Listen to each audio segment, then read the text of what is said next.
les élections générales, il y a des partis qui Alpha, vous attendez à ce que les partis disent quoi? Ces partis de la mouvance, vous voulez qu'ils disent quoi lorsque le patron a dit « je ne voudrais pas qu'on retouche à ce code-là ». Mais ça pose un problème. Mais justement. Ça pose un problème. Vous savez, le problème que moi, ça me pose. Mais est-ce que normalement, dans la vie des partis politiques, il doit y avoir un patron qui donne la directive? Les présidents de partis ou les bureaux. Mais les présidents ne disent rien. Mais maintenant, ces partis émanent de qui?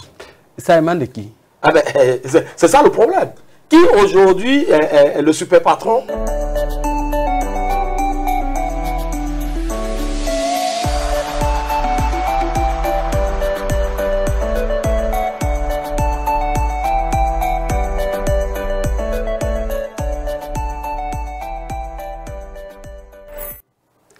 Les réformes politiques au Bénin à l'épreuve du temps, c'est le thème de cette émission Free Speech qui abordera dans ce numéro Richard Boni-Orou, objet de polémique à travers la mise sur pied de son parti politique, le libéral. Nous en parlerons pleinement dans cette émission et nous avons constaté un silence des partis politiques quant au sujet relatif au code électoral. Les partis ne se prononcent pas. C'est vrai qu'il y a quelques députés de la mouvance qui se prononcent sur la question. Mais quant aux partis politiques, notamment l'Union progressiste, le BR, l'UPR, Moël Bénin et autres, on ne les entend pas sur la question. Il va falloir forcément que ces partis politiques affirment leur position par rapport au code électoral. Nous parlerons également de la sortie des démocrates qui sont revenus sur les insuffisances, selon eux, du code électoral et ont fait des suggestions pour la correction ou la relecture de ce code électoral. Nous en parlons pleinement dans cette émission. Et puisque nous sommes à quelques encablures des examens nationaux, nous allons nous intéresser aux examens au niveau des écoles, des universités du Bénin. Quels sont les préparatifs pour ces examens? Quel est le niveau donc de préparation de ces examens? Voilà autant de sujets que nous allons aborder dans cette émission.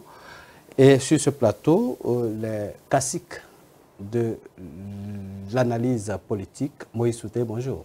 Bonjour à vous, Valentin Diboucha, bonjour à Landry Breton et bonjour à tous ceux qui prennent la peine de nous écouter et d'émettre leurs commentaires. Landry Breton, bonjour. Bonjour Valentin Diboucha, bonjour Alphonse Moïse Souté, bonjour à tous ceux qui nous suivent sur la plateforme de Speedline TV.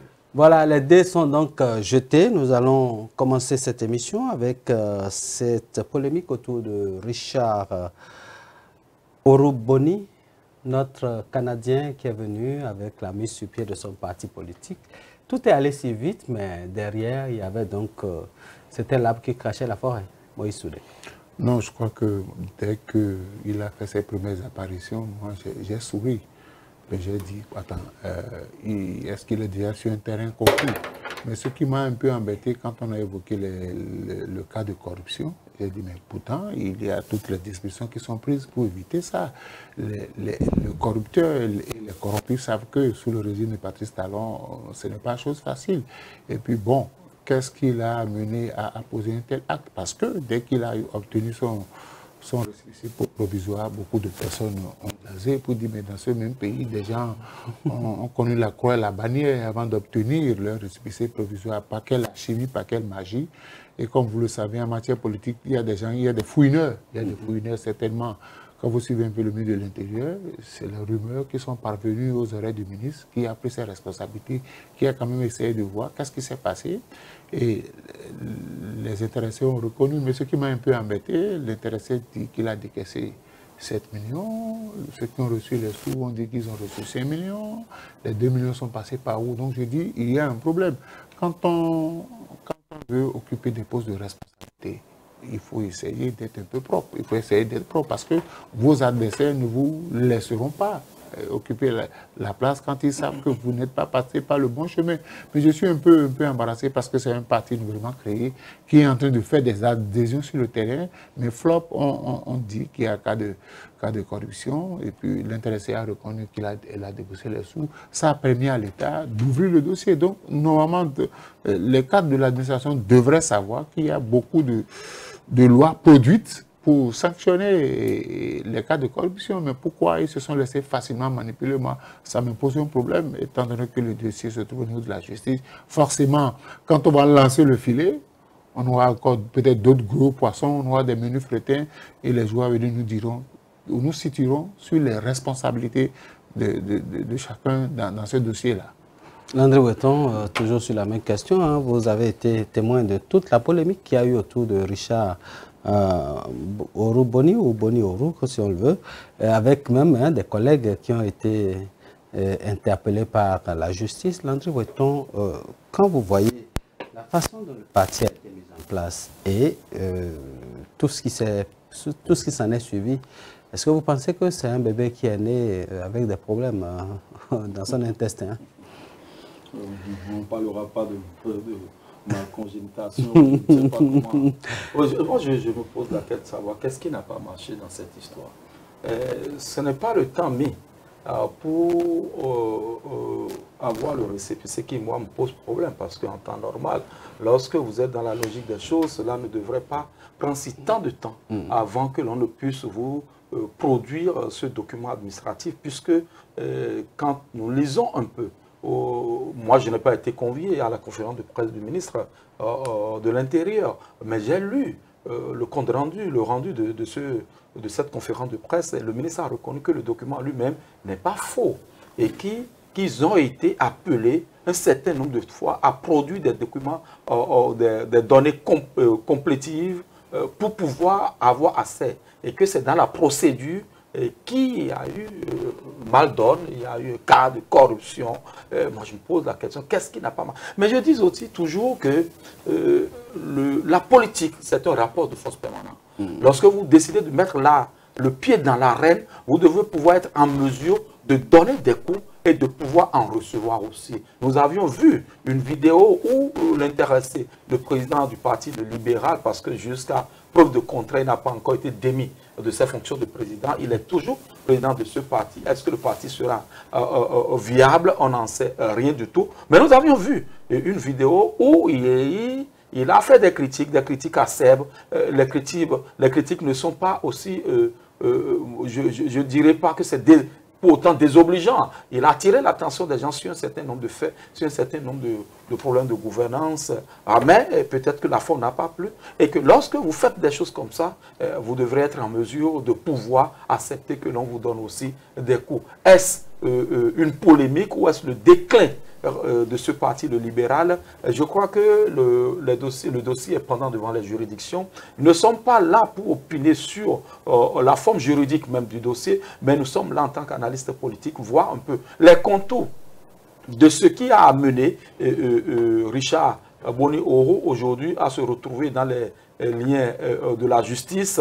On a appris aux dernières nouvelles qu'un homme d'affaires a été aussi pris le vendredi dernier. Il séjourne aujourd'hui, il séjourne jusqu'à présent au niveau de la brigade économique et financière. D'autres sont en instant d'être pris aussi. C'est quoi ce dossier? Je crois que les jours à venir vont nous éclairer un peu plus sur la question, mais c'est déjà ça le combat pour 2026. Mais Landry Weton, est-ce que Richard Boni Oru ne parlait pas trop? Oui, justement, lorsque vous décidez, on l'a vu au début, en 2022-2023, avec sa plateforme des terriennes, où il était un peu comme ces objecteurs de conscience de la toile, les influenceurs entre griffes, mais je ne sais pas à quel moment il a décidé de devenir président d'un parti et d'aspirer aller aux élections en 2026. Je ne sais pas à quel moment cela lui est passé par la tête, et certainement qu'il n'a pas pris leçon de ce qui est arrivé aux autres qui ont osé s'aventurer dans cette arène où... Mais on n'a pas le droit d'oser? Non, oser, je l'ai dit à l'entame de mon truc là, de mon explication, que lorsque vous décidez de le faire, vous devrez pouvoir vous attendre à ce que l'on vous donne des coups et être à mesure de pouvoir en donner aussi. Parce que la politique, c'est un rapport de force permanent. Lorsque vous ne grillez pas, vous grillez. Lorsque vous n'esquintez pas l'autre, il vous esquinte à la moindre incartade, vous êtes cuit. Et je crois que ce qui est en train d'arriver aujourd'hui doit pouvoir servir de leçon à ceux qui aspirent. En tout cas, moi, vous et moi sur ce plateau, je ne sais pas si Moïse Alphonse Soudé a des intentions d'être président de la République, encore qu'il a l'étoffe qu'il faut, il a tout ce qu'il faut. Mais bon, nous serons encore avec lui, nous serons toujours ses lieutenants. Mais je crois que jusqu'à présent, on n'a pas décidé. Et si on décidait de le faire, on ne serait plus à même de venir sur ces plateaux ou sur ce plateau pour dire ce que nous disons aussi objectivement, aussi rationnellement. Moïse Soudé, Richard Oroboni, tantôt, il n'est pas de la gauche, il n'est pas de la droite. Et vous, lorsque vous regardez la posture qu'a adoptée Richard Oroboni, on l'a vu tirer sur les démocrates. Après, avant cela, il avait déjà tiré sur le talon.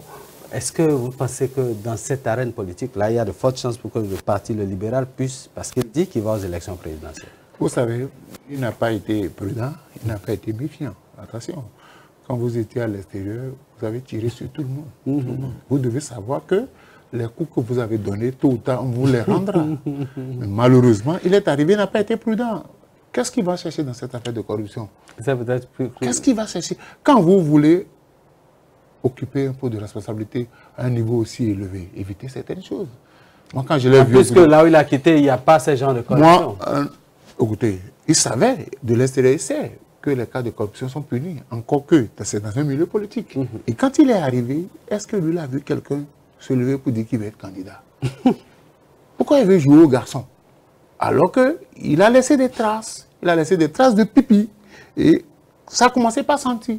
C'est ça la réalité politique. Vous ne pouvez pas rester à l'extérieur. Vous avez tiré sur le chef de l'État, vous avez tiré sur beaucoup de personnes. Vous rentrez, vous étiez content parce que vous n'étiez pas inquiété. Ça, c'est vrai. Mais sur le terrain politique, il faut faire attention. Il a commencé par attaquer les gens. Ce qui a amené certains à dire, mais par quel alchimie si facilement il a pu obtenir son récépissé? Parce que c'est en fouillant là qu'on a découvert des choses. Moi, je lui souhaite, que son parti puisse évoluer sans lui. Parce qu'il ne faut pas que les gens soient découragés. D'abord, quand il a commencé par faire sortir, moi, je me suis posé une question. On a dit 28 parrains. J'ai dit, mais a-t-il la certitude d'avoir les 28 parrains? Parce que c'est verrouillé. Le système est verrouillé. À moins que, bon, par un miracle, on lui trouve les 28 parrains. Maintenant, comme sur le terrain politique... Peut-être que c'est la candidat du BR. Il faut faire attention du BR. Écoutez, il faut que ce dossier-là soit évacué le plus tôt possible.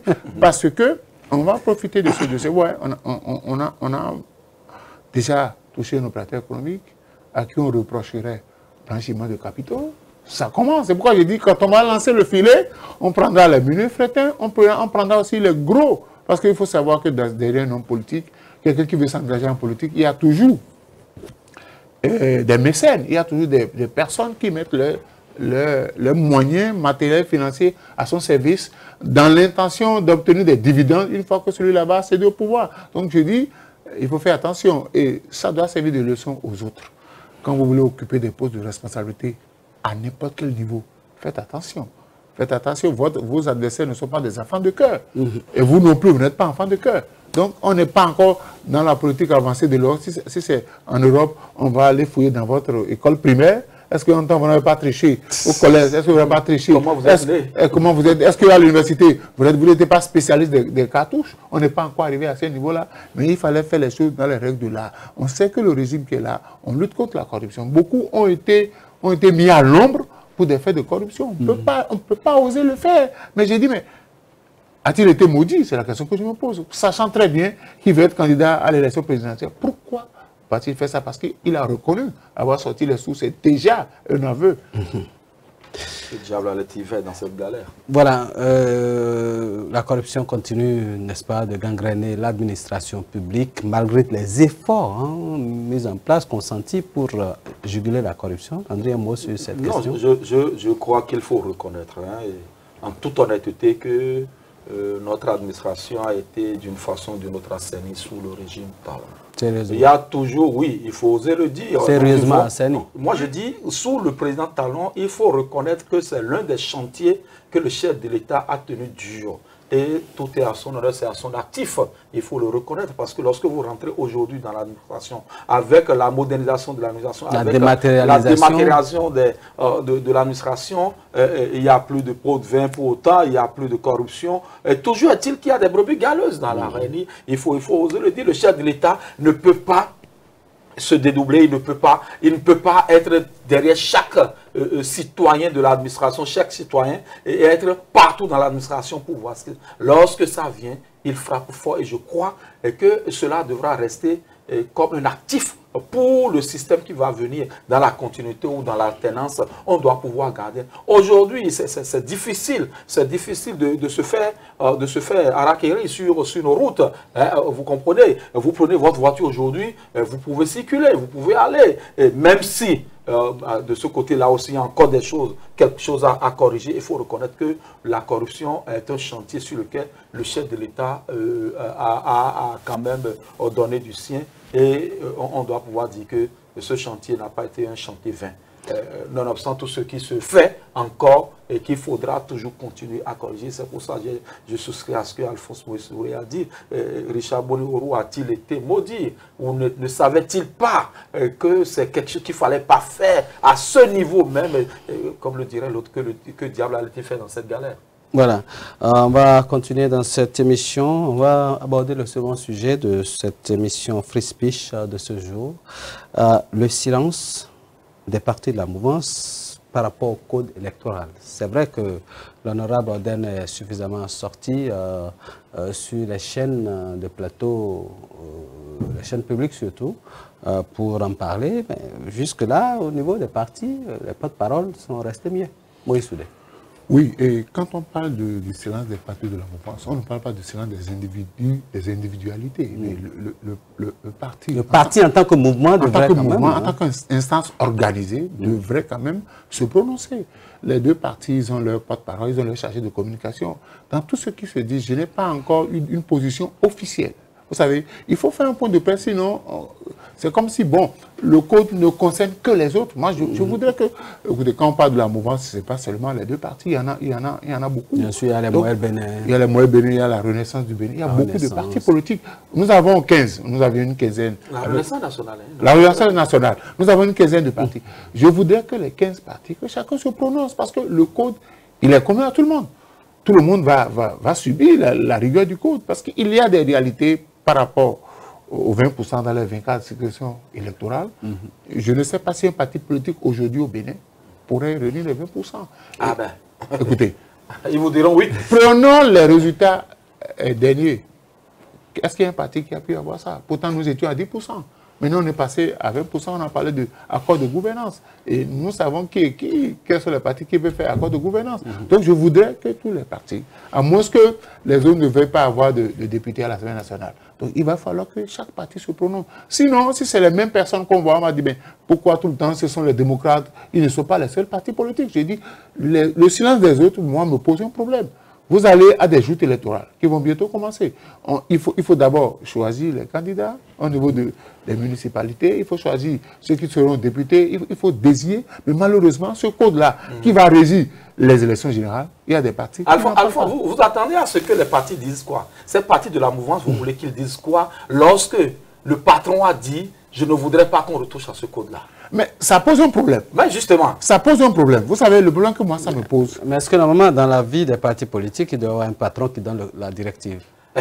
Les présidents de partis ou les bureaux mais de les ces présidents partis ne disent rien. Mais maintenant, ces partis émanent de qui? Ça émane de qui? C'est ça le problème. Qui aujourd'hui est le super patron de ces partis-là? C'est les partis de la mouvance. Qui est aujourd'hui le patron de la mouvance? C'est le chef de l'État. Le chef de l'État a dit... Je ne voudrais pas qu'on retouche à ce code électoral. Alors que tout le problème se retrouve à ce niveau-là. On dit que le code n'est pas bon. Ce n'est pas nous qui le disons. Ceux qui le disent. On dit que ce n'est pas bon. Il faut retoucher. Le patron de la mouvance dit, je ne veux pas qu'on retouche. Et vous voulez que les lieutenants de la mouvance, le général a parlé, vous voulez que les lieutenants disent maintenant, nous allons en opposition à ce que le patron a dit et nous allons tenter de réviser, ou nous allons dire que le code là est mauvais. Ils vont dire que c'est bon. C'est pas moi. Vous savez ce qui va se passer? Oui. Moi, je suis observateur de la scène politique depuis 1990. Aujourd'hui, le président Patrice Talon, il est président de la République. Il peut distribuer encore des postes de responsabilité. Absolument, il fait chaque mercredi d'ailleurs. Ok, donc aujourd'hui, les gens sont dociles parce que le chef de l'État, Patrice Talon, est encore là. Vous avez vu la mort de l'UBF, vous avez vu la mort de l'Union fait la nation. L'Union fait la nation. Parce que ceux qui avaient été à la tête de ces partis-là étaient encore puissants. Le G13. Mais vous avez vu, quand le président Bolivie a eu, vers les derniers jours, vous avez vu ce qui s'est passé. Le syndrome de fin de mandat. Donc je dis, le chef de l'État, il peut être là jusqu'aux élections, jusqu'à la présidentielle de 2026. Mais dès qu'il ne sera plus au pouvoir, vous allez voir ce que ça va devenir. Oui, mais en attendant, nous irons avec les hommes politiques. Oui. Il faut qu'ils pensent à leur avenir politique. J'ai dit au thème de cette élection, il y a des gens qui vont enterrer leur carrière politique. Ça n'est fini d'eux. S'ils ne se lèvent pas. Parce qu'il y a au-delà de tout, il y a deux éléments qui m'intéressent. Oui. On parle du procès verbal. Oui. Vous savez, on a dit ils vont fournir copie. On est capable de vous dire que la copie que vous avez apportée, elle n'est pas lisible.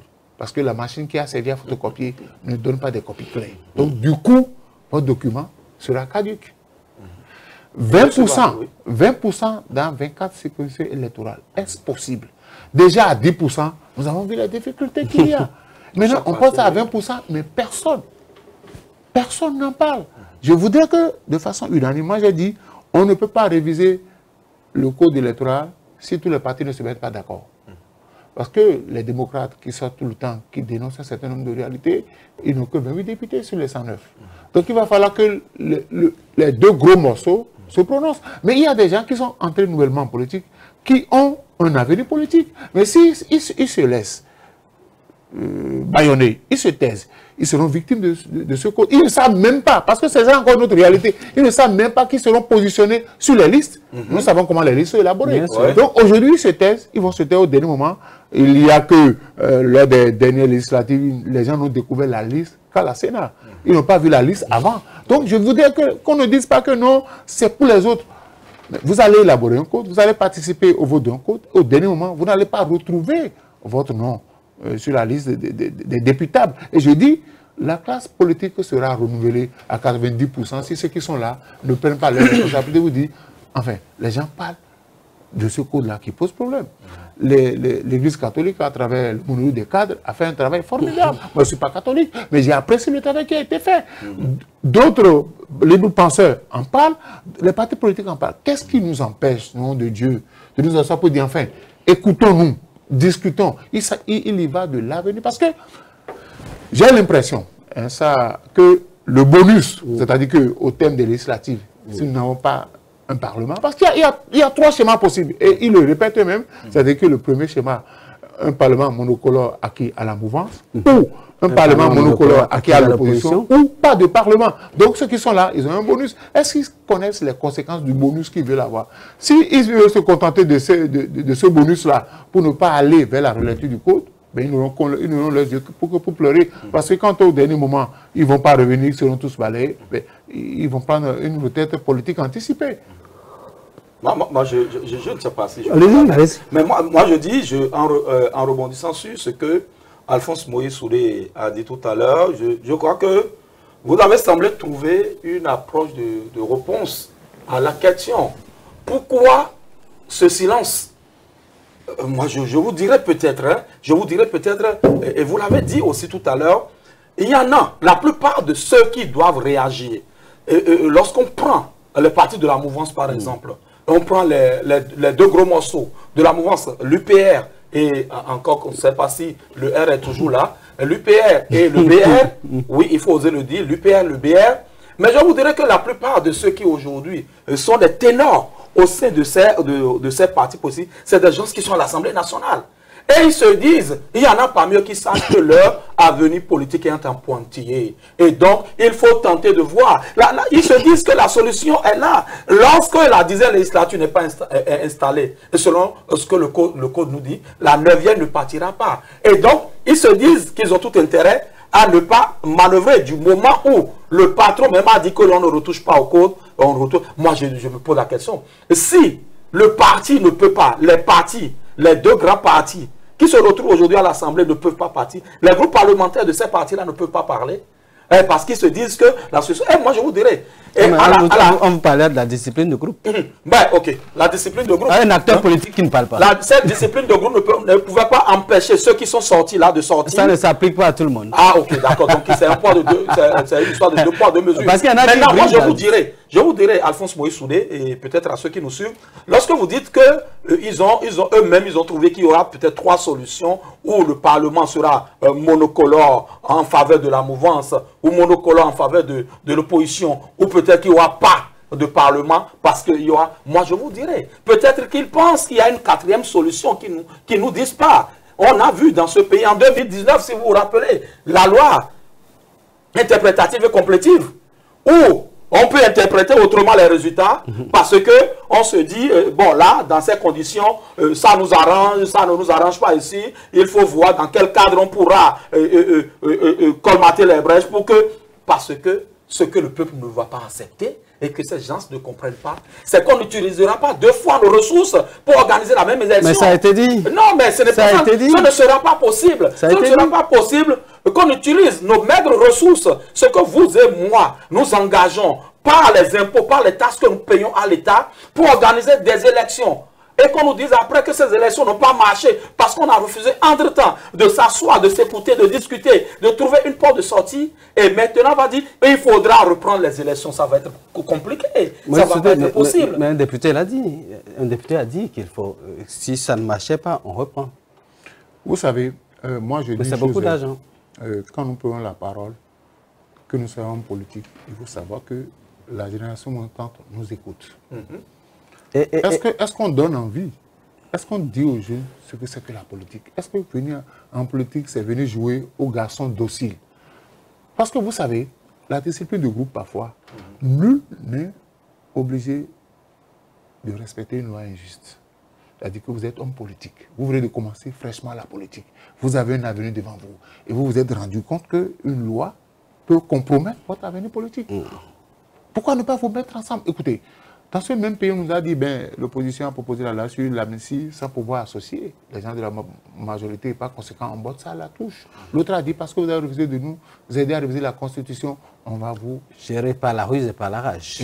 Et le code qui est là, ce n'est pas seulement pour l'opposition, c'est pour tout le monde. C'est ça là. Parce que le problème qui va se poser en Landry, si nous avons un Parlement monocolore à la mouvance, il faut savoir ce qui nous attend. Il faut savoir ce qui nous attend. Et quand nous aurons un Parlement monocolore acquis à l'opposition, on sait déjà ce qui nous attend.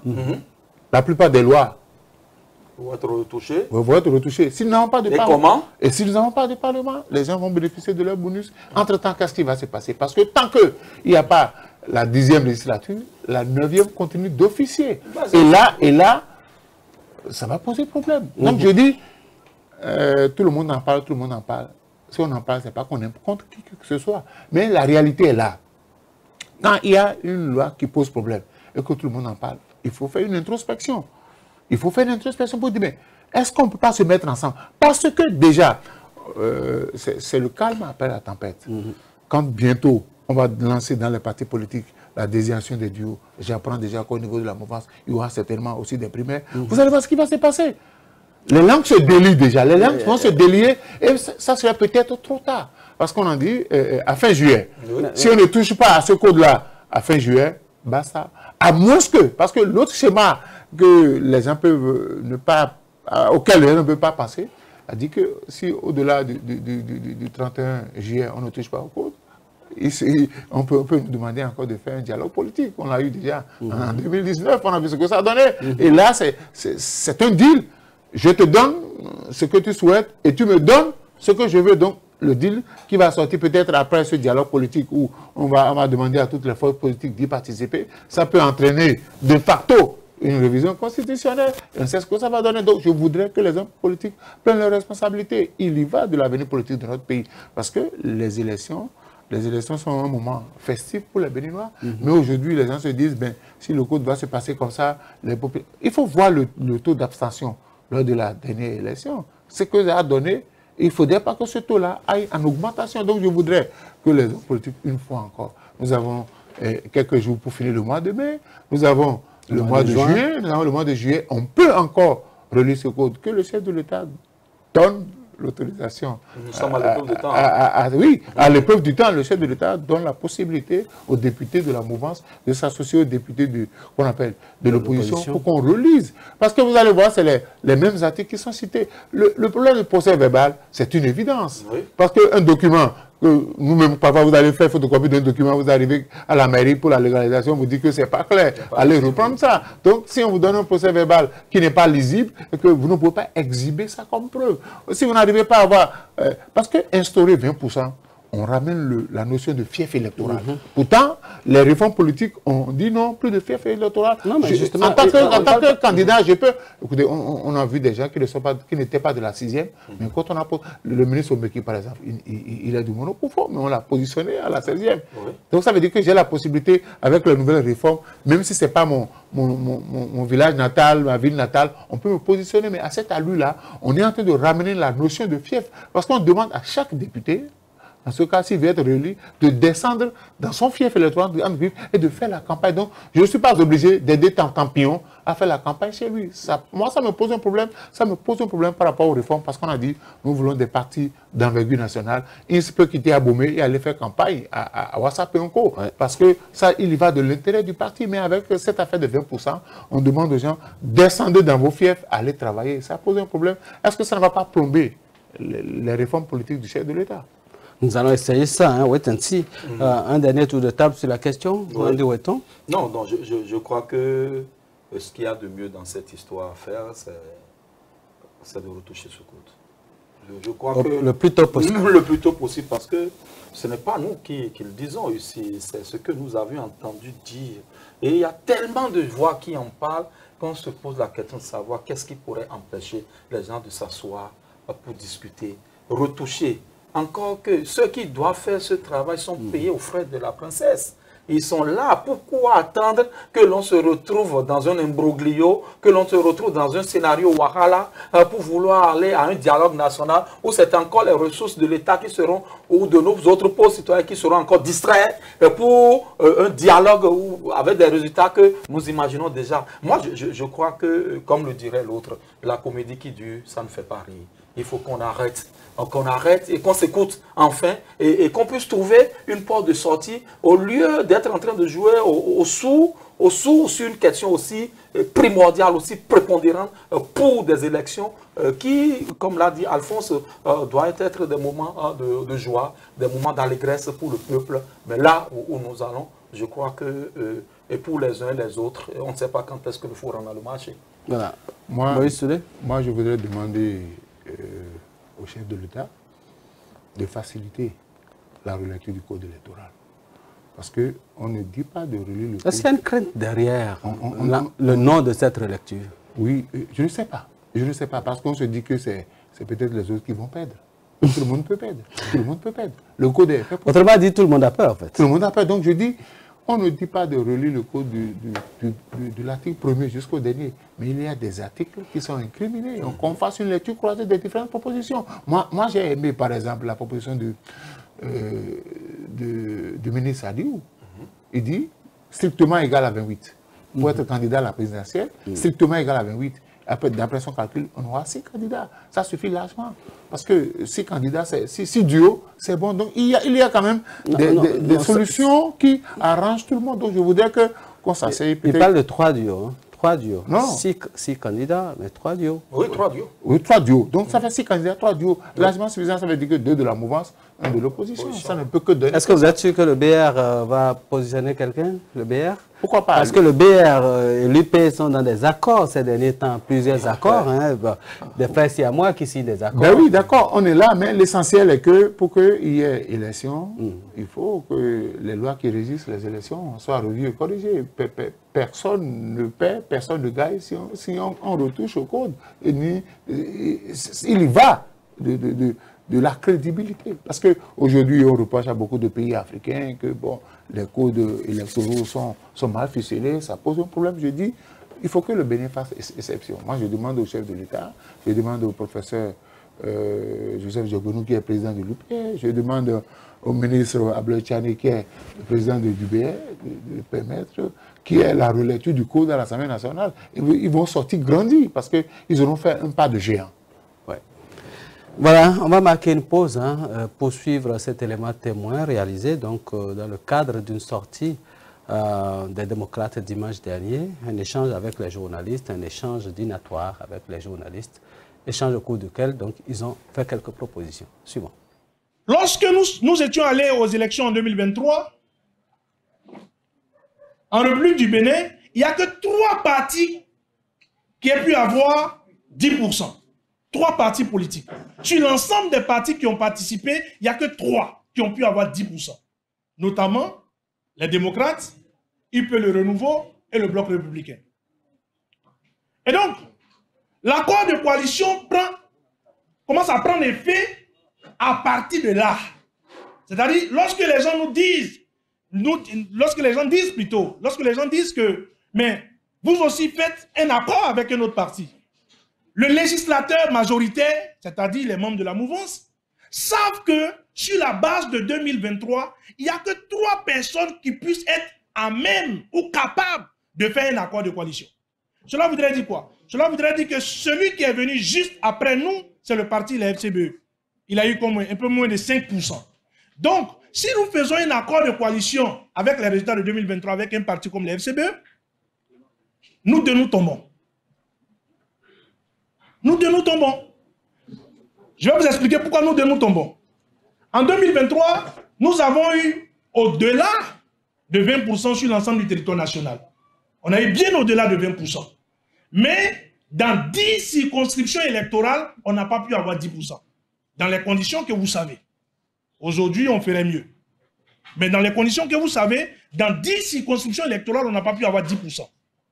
Et donc, nous, on a eu 20% sur l'ensemble du territoire national, plus de 20% sur l'ensemble du territoire national. Mais comme on n'a pas pu avoir 10% dans 10 on n'a pas pu avoir 20% dans 10 circonscriptions électorales, celui avec qui on doit être à même de faire un accord de coalition doit premièrement d'abord avoir 10% sur le plan national. S'il n'a pas 10% sur le plan national, sur la base des résultats de 2023, lui il tombe, nous-mêmes nous tombons. Malgré le fait que nous ayons eu plus de 20%. Je ne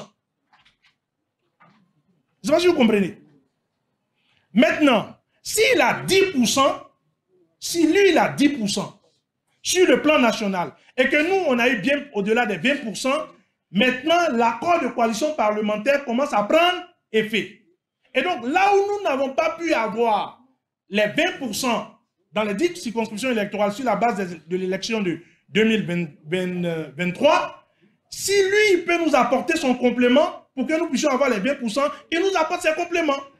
Mais pour que cela puisse marcher, il faudrait que sur le plan national d'abord, avant que ce soit la question des circonscriptions électorales, sur le plan national d'abord, que lui doit pouvoir avoir 10%. La tricherie, et ça je l'explique en poursuivant, il n'est pas évident qu'un autre parti de l'opposition dans notre contexte atteigne les 10% sur le plan national, comme je venais de le dire. L'UP et le BE, en revanche, peuvent fusionner leurs voix pour dépasser artificiellement le seuil des 20% sans difficulté. Je prends une circonscription électorale que je connais bien, la 16e circonscription électorale, où nous étions premiers en 2023, c'est-à-dire du 7e au 13e arrondissement. Mais le BE était en difficulté. Je ne sais même pas s'ils ont pu avoir 10%. Ils étaient en difficulté. Et donc, qu'est-ce que cette loi fait maintenant en ce qui concerne les 20%? Cette loi leur permet de mettre leurs voix ensemble et d'imposer que le troisième parti puisse à lui tout seul rechercher les 20%. L'introduction de ces seuils et accords de coalition n'est pas une réforme anodine, mais une manœuvre législative pour écarter l'opposition et contrôler intégralement le paysage politique avant l'élection présidentielle de 2026.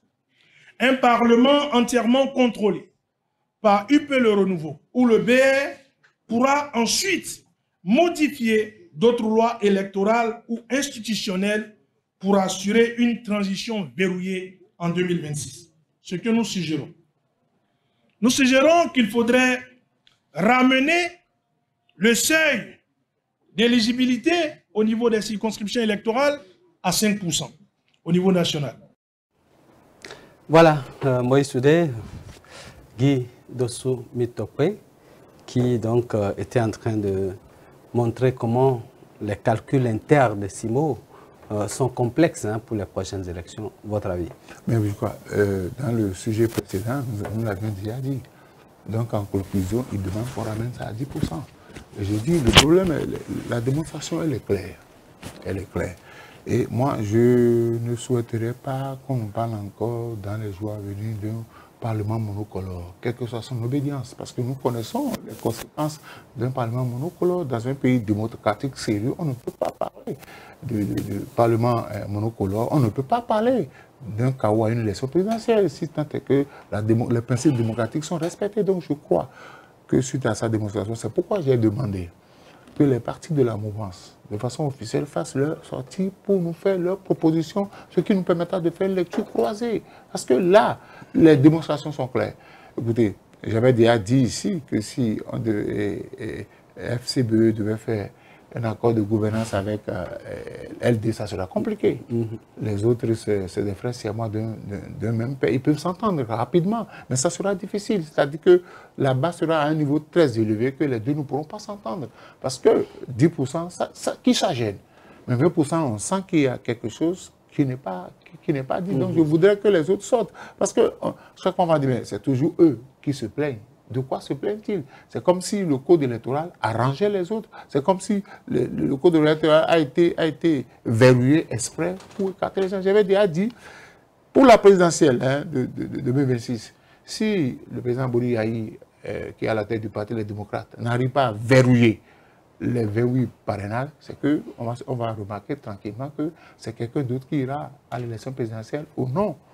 Au nom de l'opposition, on l'a déjà vu. Donc, s'il y a défection, un ou deux députés qui refusent de remettre leur parrainage, c'est que forcément, les LD, en tant que parti de l'opposition, parti leader de l'opposition, ils ne pourront pas présenter de candidat. Donc, je voudrais qu'on évite ça. Parce que l'histoire retiendra que sous Tantampion ou bien sous Y, voilà ce qui s'est passé. Donc, ils ont le temps, ils ont 2 mois pour se mettre ensemble. S'ils peuvent déjà sortir la semaine prochaine pour donner leur point de vue, je ne parle pas du point de vue de l'honorable qu'on appelle Oden, mais je parle du point de vue du parti politique, l'UPR, du point de vue du parti politique BR, qui sont, disons, des porte-parole chargés à la communication.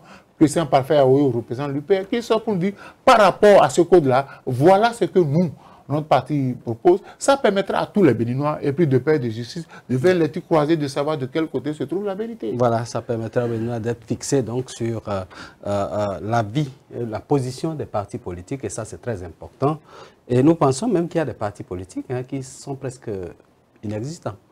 Landry Weton, est-ce que vous ne pensez pas qu'il est temps que les partis politiques puissent préciser leur position par rapport à ce code électoral? C'est important, très important, parce que l'animation de la vie politique passe aussi par la formation et l'information. Voilà, passe par ces actes-là. Et nous avions été conviés à cette conférence dînatoire où nous avons entendu beaucoup de choses se dire. Nous sommes toujours en train de vérifier ces informations-là, mais déjà, de façon superficielle, je demanderai à tous les journalistes qui sont spécialistes des questions politiques, qui sont des analystes, de pouvoir s'approprier l'exposé de l'honorable Guy Mitoko, secrétaire national à la communication, parce qu'il a dit des choses qui ont tenu en haleine tout le pâté, tout le gratin de ces journalistes. Lorsqu'on vous dit par exemple que quand on prend le système de parrainage dans le monde entier, il n'y a que le Bénin seul qui soit à ce niveau de cotation de parrainage, et que même la Corée du Nord, qui est une référence en matière de parrainage, ne fait que ce parrainage qu'à 1%, à 1%, et que la France, qui aussi fait du parrainage, n'est qu'à 0,8%, et que nous sommes à 20%, que cela pose un problème sérieux, et que eux, ils auraient souhaité, on n'a pas vu peut-être la suite de ce que nous avions joué, mais ils ont proposé que l'on ramène ce parrainage à 5%.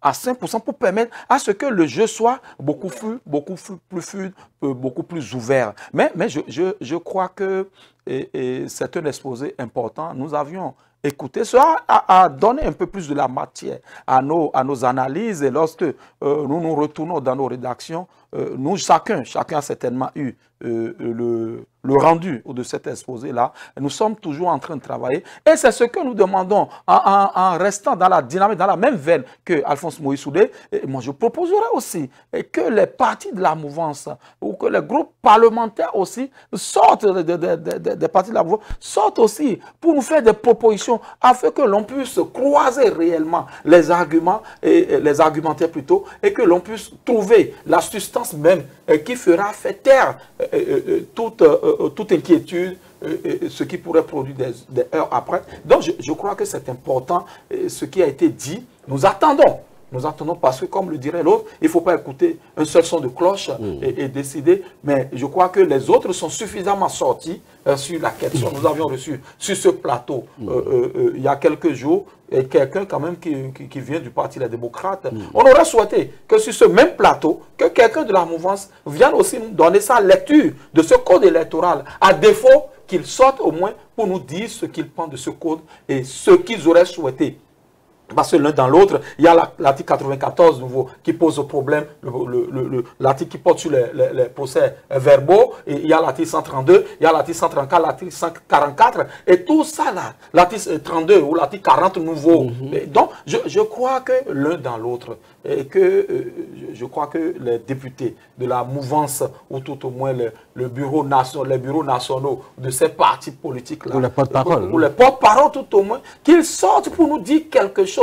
Nous avons besoin qu'ils nous rassurent réellement. Parce que quand on entend un individu, fut-il le président de la commission des lois, dire tout le bien qu'il y a par rapport à ce code, moi je voudrais qu'il se retrouve dans un creuset qui porte les idéaux de ce parti-là et qu'il vienne nous dire, qu'on nous dise que c'est, on a délégué l'honorable Ordena Ladati pour venir parler du code au nom de l'UPR. Ça ne nous posera pas problème. Pas forcément pas faire à Oyo, je crois. Parce que c'est eux qui décident de qui sera le porte-parole quand il y a des situations. Donc je crois que c'est important que l'on puisse entendre le son de cloche des partis de la mouvance. Très rapidement, hein, oui, Moïse Soudé, le chef de l'État souhaitait porter en triomphe au terme de ces deux mandats. C'est louable. Sur le plan des infrastructures, il y a eu d'énormes avancées. Nous voudrions aussi que sur le plan démocratique, sur le plan des différentes lois, les réformes politiques, que le chef de l'État se soit porté en triomphe. Aujourd'hui, moi je sollicite sa douceur, son intervention pour que ce code-là, pour qu'on ne dise pas que après lui c'est le déluge. Parce que je dis, je répète, nous connaissons les hommes politiques. Aujourd'hui, ils sont tapés, monsieur le président de la République, dans les partis de la mouvance, ça grogne, ça ronchonne. Mais comme je le dis, ils ne sont pas encore garçons pour dire réellement ce qu'ils pensent. Il faut que vous puissiez leur donner la possibilité de s'exprimer. Parce que ça ronchonne, les petits groupes se retrouvent, mais ils ne peuvent pas mettre devant la face du monde le fruit de leur réflexion. Parce qu'ils ont peur de vous. Ils ne peuvent pas vous dire en face ce qu'ils pensent de ce code-là. Ils savent que ce code-là, il n'est pas bon. Parce qu'ils ont participé à son vote. On ne sait même pas si tous les 109 députés ont lu le code dans son intégralité. Donnez-leur la possibilité de sortir ce qu'ils ont dans le ventre. Il y va de la réussite de vos actions à la tête du Bénin. Un mot sur les candidats qui vont à l'examen? Ben oui, c'est la période sensible. Je voudrais que pendant ce temps-là, que les parents d'élèves, d'abord je parle en tant que directeur des études d'un établissement privé, je voudrais que les parents soient plus présents à côté des enfants. Parce que les parents, parfois, sont absents. On laisse l'enfant au répétiteur. Le répétiteur, il n'est pas un faiseur de miracles. Mais l'autorité parentale à la maison, pendant la période de révision, permet à l'enfant de se sentir en sécurité. Ce n'est pas le moment d'être violent, non, il faut manipuler le bâton et la carotte. Parce que les enfants, il y a certains enfants qui ne sont pas encore sûrs d'eux-mêmes. Ils ne savent même pas s'ils sont candidats à l'examen. Donc je voudrais que ce soit au niveau des écoles, parce que c'est la période des révisions. Absolument. Que les enseignants puissent prendre les enfants au cas par cas, que les parents soient plus présents, plus gentils, plus doux, qu'ils amènent les enfants à l'école, qu'on appelle, viennent chercher les enfants, que les querelles familiales entre papa et maman qui longtemps ont déstabilisé les enfants, qu'on puisse trouver une solution pour permettre à l'enfant d'aller composer dans la paix et dans la joie. Parce que vous supérez parfois des élèves en pleine situation de classe en train de couler les larmes. Qu'est-ce qui se passe ce matin? Papa et maman se sont battus, l'enfant il est traumatisé. Donc je voudrais que pendant ce temps-là, le CEP c'est pour le 2, le BPC c'est pour le 10 et le bac c'est pour le 16. Pendant ce temps-là, que les parents la main dans la main entourent leurs enfants d'amour et de présence permanente pour permettre à ces enfants-là d'être rassurés et de leur apporter le succès. Sans être enseignant, Landry Breton, nous sommes des éducateurs. Encore que nous sommes enseignants aussi, en d'autres circonstances. Donc, moi, je crois que c'est important ce que Alphonse Moïsoulé a dit. La période est sensible, il faudra permettre aux enfants de se retrouver dans un cadre sain, sans bagarre, pour pouvoir affronter ces épreuves. Mais je crois que, selon moi, il y a toujours une problématique.